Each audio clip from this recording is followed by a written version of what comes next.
pasaba imitando animales y cosas así. Y hoy yo les voy a hacer una demostración de cómo yo imito los animales. Voy a empezar por un pejo para que usted vea cómo yo lo imito.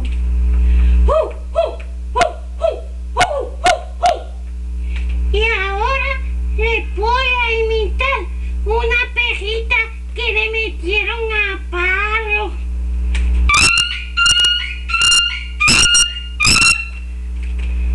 ¿Oyeron eso? Y ahora voy a imitarle un bebé llorando.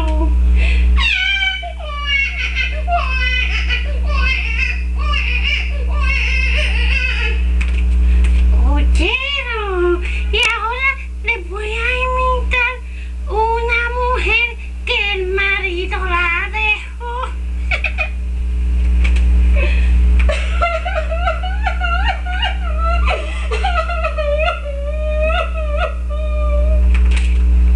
Dios, qué chévere me salió esa. Ahora les voy a imitar un pavo.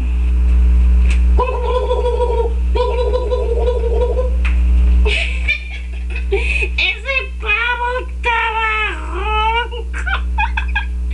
Ahora les voy a imitar una vaca.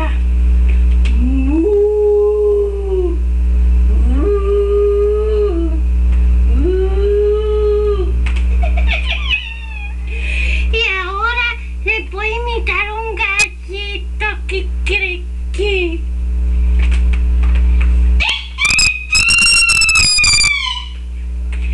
¿Oyeron eso? Y ahora les voy a imitar una cabrita. Esa es la mejor que me sale, porque mi vocecita se parece a la vocecita de la cabrita.